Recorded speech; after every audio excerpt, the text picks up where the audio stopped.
नमस्कार, जोहार, आदाब। क्लीन न्यूज झारखंड में आप सभी श्रोताओं का स्वागत है। तो चलिए जानते हैं खबर विस्तार से। 15 नवंबर को खूंटी के उलियातू आएंगी राष्ट्रपति द्रौपदी मुर्मू, भगवान बिरसा मुंडा को देंगी श्रद्धांजलि। आगामी 15 नवंबर को झारखंड स्थापना दिवस और बिरसा मुंडा जयंती समारोह की मुख्य अतिथि राष्ट्रपति द्रौपदी मुर्मू होंगी। वहीं राष्ट्रपति भगवान बिरसा मुंडा की जन्मस्थली खूंटी के उलियातू भी जाएंगी। उलियातू में भगवान बिरसा मुंडा को श्रद्धांजलि अर्पित करेंगी।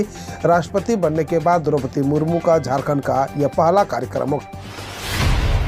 रांची में जेएमएम का शक्ति प्रदर्शन, हेमंत सोरेन ने ईडी को दी चुनौती, किया आंदोलन का ऐलान। कोल माइनिंग मामले में प्रदूषण निदेशालय की नोटिस से नाराज झारखंड सरकार के केंद्रीय एजेंसी के खिलाफ मोर्चा खोल दिया गया। झारखंड के मुख्यमंत्री हेमंत सोरेन ने तो ईडी को चुनौती दे डाली है कि वह उन्हें गिरफ्तार करके दिखाए।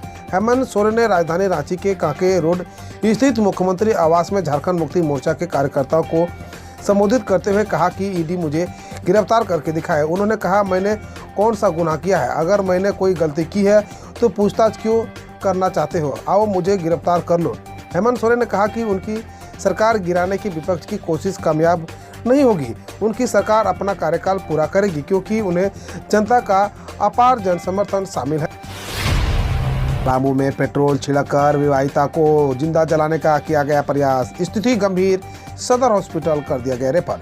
पलामू जिला अंतर्गत हुसैनाबाद अनुमंडल क्षेत्र के विश्वासिया गांव में पेट्रोल छिड़ककर एक विवाहिता को जिंदा जलाने का प्रयास किया गया।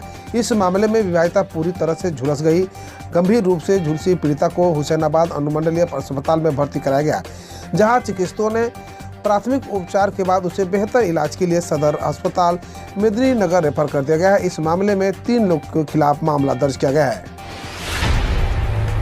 झारखंड छात्र संसद का हिस्सा बनने के लिए आज आखिरी मौका। द्वितीय झारखंड छात्र संसद का हिस्सा बनने के इच्छुक प्रतिभागियों के लिए आज आलेख भेजना होगा।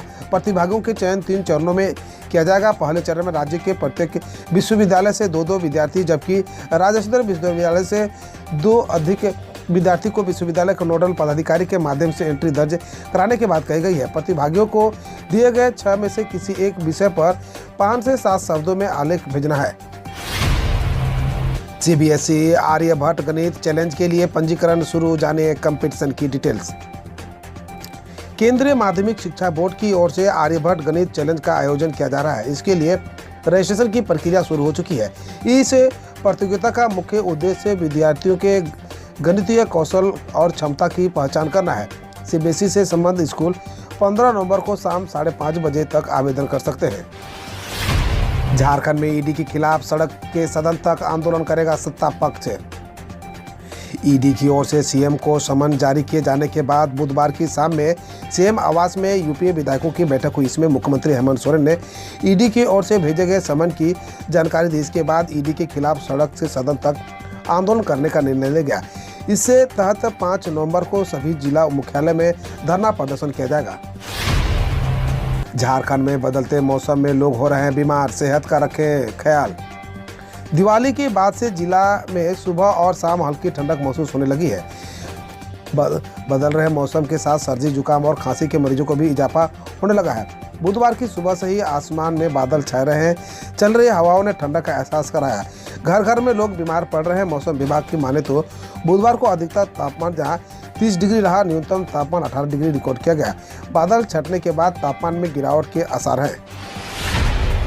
झारखंड के 263 प्रखंडों में हेमंत सरकार के खिलाफ 7 नवंबर से प्रदर्शन करेगी भाजपा के प्रदेश प्रवक्ता सरोज सिंह ने बुधवार को पार्टी के हरमू स्थित कार्यालय में आयोजित प्रेस वार्ता में कहा कि राज्य में हेमंत सरकार के खिलाफ जनाक्रोश चरम पर है। जनता अब इस सरकार से निजात चाहती है। उन्होंने कहा कि हेमंत सरकार के 3 साल पूरे होने हैं, लेकिन यह सरकार विकास के पैमाने पर शून्य है। बहन बेटियों घरों में असुरक्षित है। भ्रष्टाचार की काट से बनी नैया डुबाने वाली है। पतवार थामे मुखिया ने चला आखिरी दांव, विधानसभा का विशेष सत्र बुलाने पर बोले बाबूलाल। ईडी द्वारा मुख्यमंत्री हेमंत सोरेन को समन किए जाने के तुरंत बाद सरकार द्वारा विधानसभा का विशेष सत्र बुलाने पर पूर्व मुख्यमंत्री और बीजेपी विधायक दल के नेता बाबूलाल मौर्य ने तंज किया है। बाबूलाल मौर्य ने हेमंत सरकार पर निशाना साधते हुए कहा कि झारखंड में सत्ता की नाव डूबने वाली है। पूर्व मुख्यमंत्री ने अपने आधिकारिक ट्विटर पर लिखा है कि झारखंड में भ्रष्टाचार की काट से बनी सत्ता की नैया जांच एजेंसियों की लहरों के सामने हिचलोके खाकर बस डूबने वाली है। पतवार थामे इस सत्ता के मुखिया अब अंतिम दांव आजमाने की तैयारी में है। रिम्स में आज से फ्री हार्ट चेकअप कैंप, इलाज में नहीं होगा खर्च। झारखंड सरकार और श्री सत्य साई हार्ट हॉस्पिटल के संयुक्त तत्वाधान में 3 दिवसीय राज्य स्तरीय फ्री हार्ट चेकअप कैंप का शुभारंभ आज से रिम्स में होगा। चेकअप के बाद मरीजों को इलाज के लिए श्री सत्य साई हार्ट हॉस्पिटल में भेजा जाएगा, जहां हार्ट के मरीजों को इलाज में कोई खर्च नहीं होगा। स्वास्थ्य मंत्री बन्ना गुप्ता 11:30 बजे कार्यक्रम का उद्घाटन करेंगे। इसमें विशिष्ट अतिथि के रूप में अपर मुख्य सचिव अरुण कुमार सिंह मौजूद रहेंगे।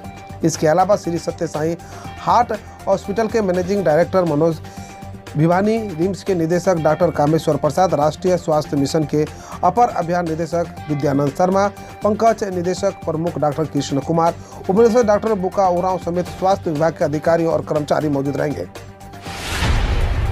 आईएएस अधिकारी पूजा सिंघल को नहीं मिली जमानत, हाई कोर्ट ने रिजेक्ट किया बेल।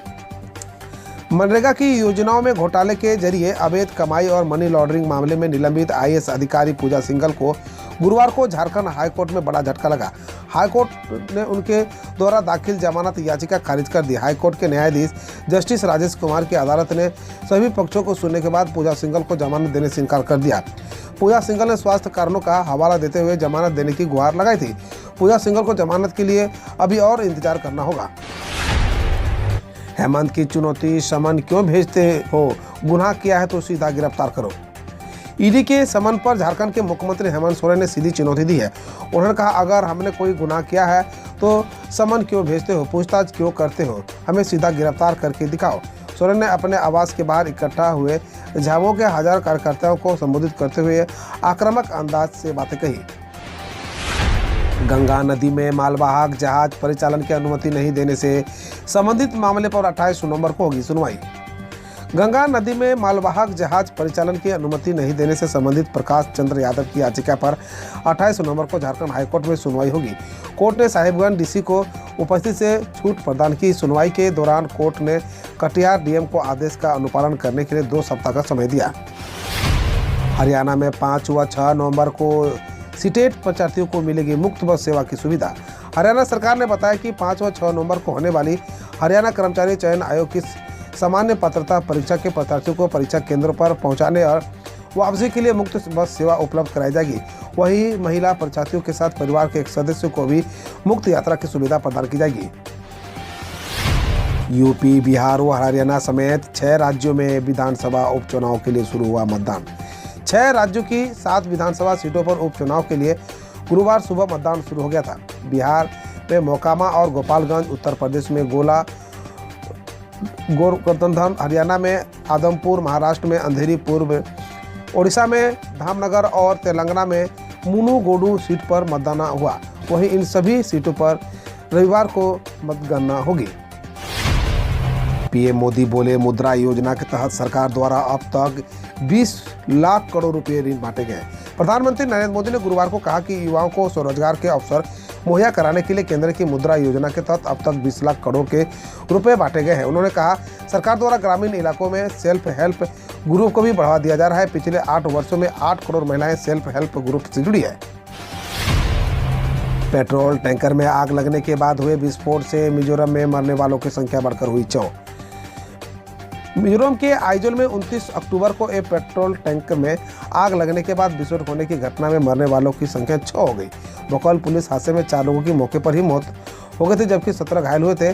घटना के दौरान जो लोग टैंकर से लीक हो रही पेट्रोल को एकत्रित कर रहे थे। भंडारे में बनी खीर खाने के बाद एमपी के टीकमगढ़ में 56 लोग हुए बीमार, 2 बच्चियों को हुई मौत। मध्य प्रदेश के टीकमगढ़ में रविवार को आयोजित एक भंडारे में बनी खीर खाने के बाद करीब 56 ग्रामीण बीमार हो गए व 2 बच्चों की मौत हो गई। सरपंच के एक प्रतिनिधि ने कहा, भंडारे में कम से कम 600 लोगों ने खीर खाई थी। ग्रामीण पुलिस केस नहीं चाहते क्योंकि भंडारा मिलकर आयोजित किया गया था। जिलाधिकारी ने जांच के आदेश दिए हैं। दिल्ली की अदालत ने कहा, केवल जिहादी साहित्य रखना अपराध नहीं जब तक कि उसमें आतंकी बातें ना हो। दिल्ली की एक अदालत ने यूपीए से जुड़े एक केस में एनआईए कहा कि केवल जिहादी साहित्य का धार्मिक किताबें अपने पास रखना अपराध नहीं है, जब तक कि उसमें आतंकी गतिविधियों के लिए उकसाने वाली बात न हो। कोर्ट ने कहा, इस तरह के मामले संविधान के अनुच्छेद 19 के तहत दी गई है स्वतंत्रता और अधिकारों के। सिंधिया पर उमा भारती बोली, कांग्रेस का हीरा हमारे पास है, एमपी में उन्हें 20 सीट भी नहीं मिलेगी।